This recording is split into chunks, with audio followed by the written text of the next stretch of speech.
قانون کو مشورہ دیتا ہوں کہ نہ فرعون کی حکومت ساری زندگی رہی، نہ نمرود رہا، نہ جاج بن یوسف رہا، نہ یزید رہا۔ اور یار درباری بن کے حکمرانوں کی چاپلوسی کرتے کرتے تم یہاں تک آ گئے ہو کہ اب نبی پاک کی عزت کو ہاتھ ڈالنا شروع کر دیا ہے۔ اور آپ یقین کریں سیاسی جماعتوں کا اتنا برا حال ہے کہ ان کے لیڈر کے بارے میں کوئی بات کرے تو پاگل ہو جاتے ہیں یہ احتجاج کر کر کے۔ اور اس نے ڈائریکٹ کہہ دیا کہ ختم نبوت کا مسئلہ ہی کوئی نہیں، جو دین کی بنیاد ہے، کسی کو پرواہ نہیں۔ مجھے تو ان لوگوں کی فکر ہو رہی ہے جن لوگوں نے انہیں ووٹ دیے ہیں، وہ اللہ کو کیا جواب دیں۔ اور یہ اللہ ماشاءاللہ ساری سیاسی جماعتیں اس طرح کی۔ اور میرا وزیر قانون صاحب کو بھی مشورہ ہے کہ زندگی بڑی تھوڑی ہے، بڑی تھوڑی۔ اللہ سب کو معاف کرتا ہے، اپنے رسول کے غداروں کو معاف نہیں کرتا۔ اور یہاں تمہاری گاڑیوں پہ جھنڈے لگے ہوئے ہیں، وہاں بھی تمہارے جھنڈے لگیں گے، پر اس لیے لگیں گے کہ یہ غدار ہے ناموس رسالت کے، یہ جھنڈے لگیں گے۔ شرم کرو اور ڈر جاؤ، بس کر دو۔ تمہارے منہ میں اب دانت پورے نہیں رہے۔ کوئی شوگر کا مریض ہے تو کوئی بلڈ پریشر کا، تو کوئی ہارٹ کا، تو کوئی کینسر کا۔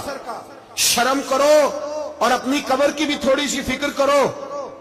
بتاؤ پاکستان کے کتنے صدر گزرے، وزیر اعظم گزرے، تو ان کی قبریں کہاں ہیں؟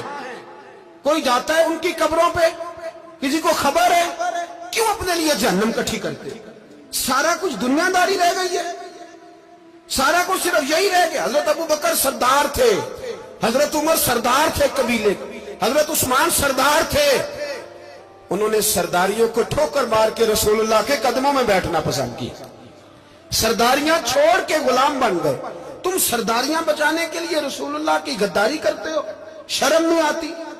اور کام شکوہ ہے مجھے ان لوگوں سے جو مولوی تو کہہ دیتے ہیں تو سیاست نکار، اور کسی سیاستدان کو منع نہیں کرتے کہ جب تجھے سورت فاتحہ بھی نہیں آتی تو تجھے کس نے اجازت دی ہے اتنی بڑی بات؟ اور میں نے پچھلے سے پچھلے جمعے بھی کہا تھا، پھر کہتا ہوں اور آن دی ریکارڈ کہتا ہوں، مرزائی کل بھی کافر تھے، آج بھی کافر، اور قیامت تک۔ اور جو ان کے کفر میں شک کرے وہ بھی، اور پکا بے ایمان ہے، کافر ہے۔ وہ وزیر قانون ہو یا صوبائی ہو یا وفاقی ہو، من شک فی کفر ہی فقط کفر۔ جو مرزائی کے کفر میں شک کرے وہ بھی کافر ہے۔ ہمارے رسول آخری رسول ہے، ہم کسی کو یہ اجازت نہیں دیں گے کہ وہ ختم نبوت میں رکھڑا ڈالنے کی کوشش کرے۔ ہم کسی کو یہ اجازت ہے۔ اور تم نے قوم کو لوٹا، لوٹتے رہو، اب ایمان پہ ڈاکے تو نہ ڈالو۔ تمہیں دولت لوٹ کے پیٹ نہیں بھرا، اب ایمان لوٹنا شروع کر لیا۔ تمہارا فیکٹریاں لوٹ کر، قومی خزانہ لوٹ کر پیٹ نہیں بھرا، بھائی مانو اب دین بیچ کر اپنی حکومتیں پکی کرو گے۔ اور وہ لوگ بھی تیار ہو جائیں جو ان بے ایمانوں کو منتخب کرتے ہیں، ان سے بھی سوال کرے گا ختم نبوت کا موضوع قیامت کے دن کہ تم بتاؤ۔ ان کو سپورٹ کرتے تھے جو رسول اللہ صلی اللہ علیہ وسلم کے بعد بھی کسی نبی کو نبی ماننا درست جانتے تھے۔ شرم آنی چاہیے، خیال ہونا چاہیے۔ اور میں نے کہا کہ ہمارا دل نہیں چاہتا، آپ یقین کریں، ہمیں شوق ہے جلوس نکالنے کا، تمہارے خلاف باتیں کرنے کا۔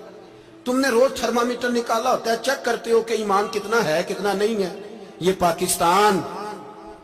پاکستان اگر صوبہ سندھ ہے تو حضرت عبداللہ شاہ غازی کا ہے، اگر بلوچستان ہے تو حضرت بابا عبد الرحمان کا ہے، اور اگر پشاور ہے تو وہ صوفیاء کا ہے، اور اگر یہ دھرتی پنجاب ہے تو یہ داتا علی اجویری کی ہے، یہ بابا فرید الدین کی ہے۔ اس میں کسی غدار کو قبضہ کرنے کی اجازت بالکل نہیں ملے گی۔ اور ہم وہ لوگ بھی نہیں جو چپ کر کے اندر سوتے رہیں، قوم جو کرتی ہے کرتی رہے، ہمیں پرواہ نہیں۔ نہ، ایسی کوئی بات نہیں۔ کوئی بندہ نہ سمجھے کہ انہیں ہوش نہیں، انہیں پتہ نہیں، ہمیں سارا کچھ ہی آتا ہے۔ پھر اگر کل کو کوئی ممتاز قادری پیدا ہو گیا تو شکوہ نہ کرنا، کل کو کوئی پھر سے عامر چیمہ نکل آیا تو شکایت نہ کرنا، یاد رکھنا۔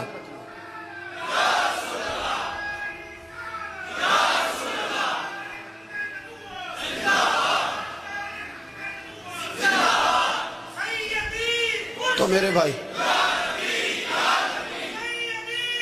کھول کے بولو، یا نبی رسول کے بولو صلی اللہ علیہ وسلم۔ تو یہ مشورہ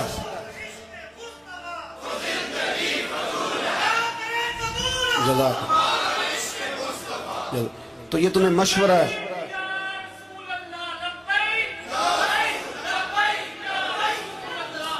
میری بات سنیں، یاد رکھیں، یہ لوگ بعد میں پچھتاتے ہیں، پھر مناظرے کراتے پھرتے ہیں، اس نے صحیح کیا کہ غلط کیا، پھر انہیں ہوش آتی ہے بعد میں، پھر ان کے ہواری نکل نکل کے میدانوں میں دلیلیں دیتے ہیں۔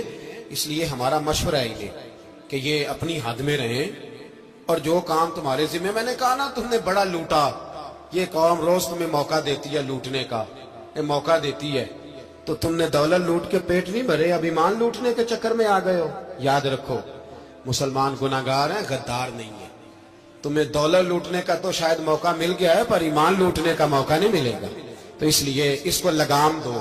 اور ویسے بھی کتا جو پالتو ہوتا ہے نا، اس کو گھر کے اندر سنگلی سے باندھ کے رکھنا چاہیے۔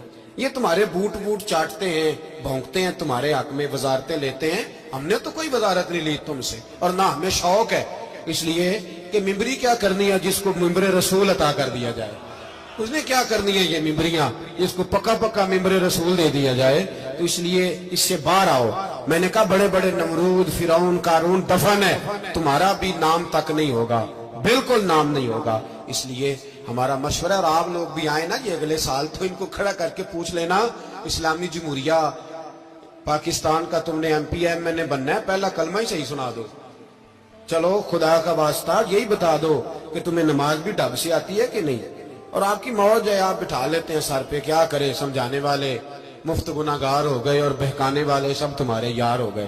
اس لیے یہ چھیڑتے ہیں جان بوجھ کے، اور پھر جب کوئی ممتاز قادری علیہ رحمہ پیدا ہوتے ہیں، پھر انہیں دشواری ہوتی ہے، پھر ان کا جینا مشکل ہو جاتا ہے، یہ موقع دیتے ہیں، پتہ نہیں کس کے ایجنڈے پہ عمل کر رہے ہیں۔ میرا سوال یہ ہے، میں نے پچھلے جمعے پھر میرا سوال ہے کہ میں پوچھتا ہوں، اس آدمی کو ضرورت کیا ہے ختم نبوت پر بات کرنے کی، جب امت مسلمہ کے متفقہ فیصلہ ہے کہ مرزائی کافر، اسمبلی نے بل پاس کر